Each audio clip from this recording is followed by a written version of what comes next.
ዶክተር ወርቁ ጋቸና የኢትዮጵያ አርቲፊሻል ኢንተለጀንስ ኢንስቲትዩት ዋና ዳይሬክተር፣ ክቡራን የመንግስት የስራ ኃላፊዎች፣ የኢንስቲትዩቱ በተለይ አስተማሪዎች፣ ወላጆች እንዲሁም ደግሞ የነገ የዛሬ ተማሪዎች፣ የዛሬ ህጻናት፣ የነገ ተመራማሪዎች፣ አገር ተረካቢዎች ሁላችሁም በእንደዚህ አይነት መድረክ በመገናኘታችን እና ደግሞ ልጆቻችሁን ክረምቱን ሳይወዝኑ ስራ ሳይፈቱ የተለየ ትምህርት ገብይተው ትምህርት ቤታቸው ሲሄዱ እኛ ይሄን ተምረናል፣ እናንተም በዚህ ጉዳይ ላይ በሚቀጥለው እድላችሁን ሞክሩ፣ መማር አለባችሁ ብለው እንዲያስተምሩ የሚያደርግ ትልቅ ትምህርት ነው እኛም የሰማናቸውና ልጆች በዚህ እድሜያቸው በዚህ ጊዜያቸው እንደዚህ አይነት እድል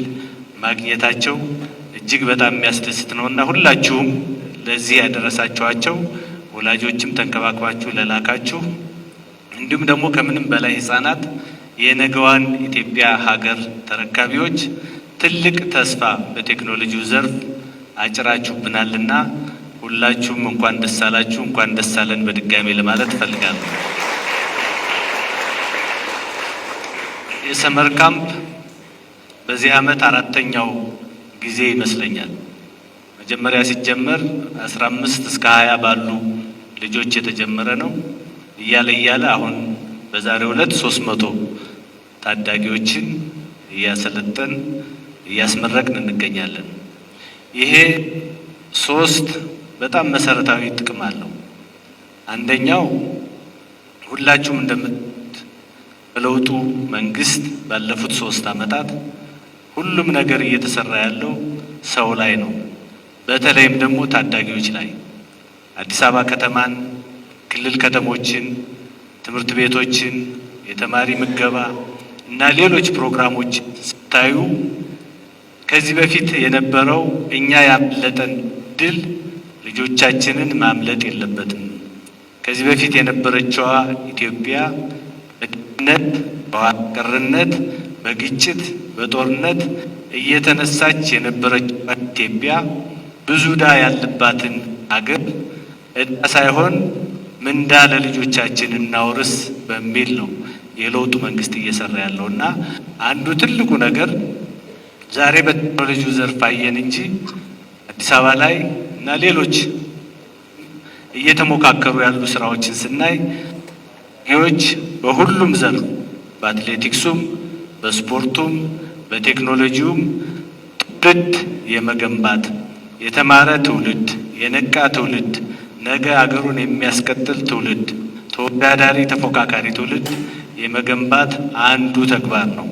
ስለዚህ መንግስት ይህንን የሰመር ካምፕ ኢንስቲትዩቱ ሲያዘጋጅ በሌሎች ለዚህ ባሉ ተቋማትም ተመሳሳይ ስራዎች ሲሰሩ ትውልድ የመገንባት ስራ እየተሰራ መሆኑን ማወቅ ያስፈልጋል። ስለዚህ አንዱ የግንባታ ዘርፍ ነው። ሁለተኛው ሁላችሁም እንደምታውቁት ኢትዮጵያ በብዙ ነገር ጀማሪ የነበረች በግብርናው ጀማሪ፣ በሌሎች ጀማሪ የነበረች አገር መሆኗን ታሪክ የሚመሰክር ነው። በብዙ ነገር ቀደምት ናት። ሁሉንም ትተን የሰው ልጅ መገኛ ሀገር ናት ኢትዮጵያ። ነገር ግን ሁሉም ሀገር ሲያድግ ኢትዮጵያ ለምን ቀረች የሚለው ጥያቄ እጅግ አሳሳቢ ነው። በኢንዱስትሪው ዘርፍ ብንመለከት ያሳለፍናቸው 4 አብዮቶች አሁን 5ኛው አብዮት የአርቲፊሻል ኢንተለጀንስ አብዮት ነው ተብሎ ነው የሚጠበቀው። መጪው የአርቲፊሻል ኢንተለጀንስ አብዮት መሆኑ የማይቀር መሆኑን ጥናቶች እያመላከቱ ነው።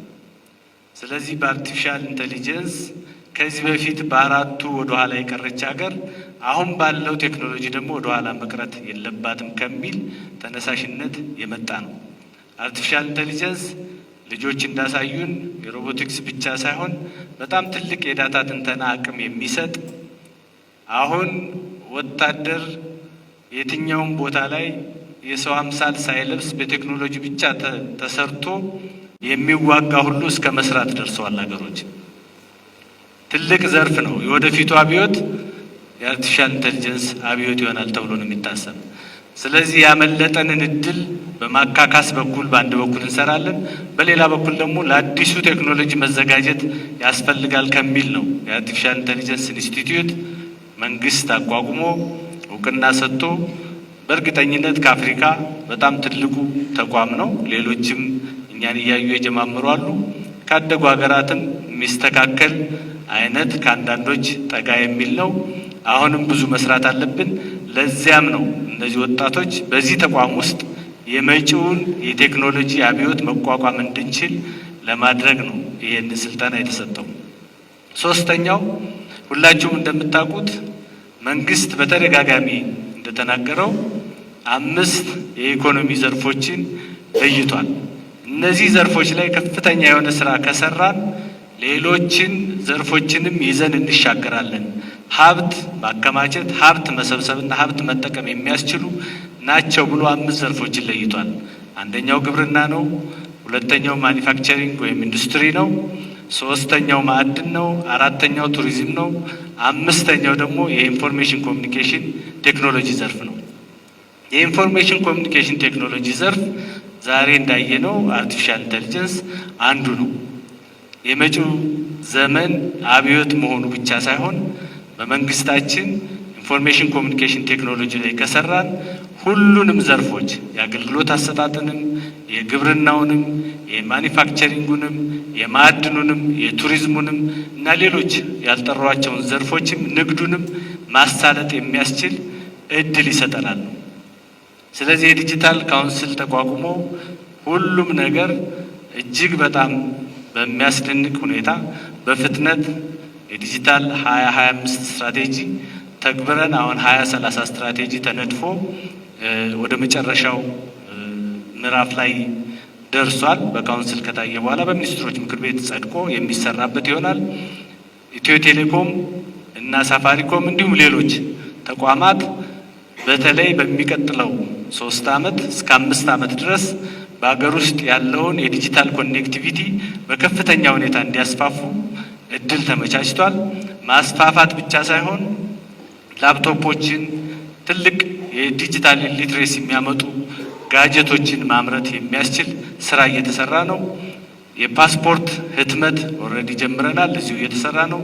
ስለዚህ የዲጂታል ዘርፉን ማሳደግ፣ ዲጂታል ዘርፉ ላይ ወጣቶችን ማሰልጠን ነገ ከነገ ወዲያ የሚረከቧትን ሀገር ተወዳዳሪ፣ ተፎካካሪ፣ ወደ ኋላ የማትቀር ሀገርና በእኛ ትውልድ ጊዜ ሚስ ያደረግነው ወይም ደግሞ የሳትነውን ወደ ኋላ የመቅረት አባዜ በልጆቻችን እንዳይደገም ለማድረግ በመፈለግ ነው እነዚህ ስልጠናዎች እየተመቻቹ ያሉት። እንግዲህ 1000 አካባቢ ከነበሩ ተማሪዎች በተለያዩ ምክንያቶች መመዘኛውን አሟልታችሁ እዚህ ዛሬ የተመረቃችሁ ተማሪዎች እናንተ ነገ ከነገ ወዲያ ለሚሰለጥኑ ልጆች፣ ሁለተኛ ደግሞ ዲጂታል ላይ ብቻ ሳይሆን ሌሎችን ትምህርቶቻችሁንም ተምራችሁ ጎበዞች ሆናችሁ ሁልጊዜ ሞባይል፣ ሁልጊዜ ላፕቶፕ፣ ሁልጊዜ ታብሌቶችን ደግሞ ማገላበጥ ብቻ ስራ እንዳያስፈታችሁ ወደ ቤታችሁ ስትመለሱ በተቀመጠላችሁ ወላጆቻችሁ በሚያስቀምጡት ፕሮግራም መሰረት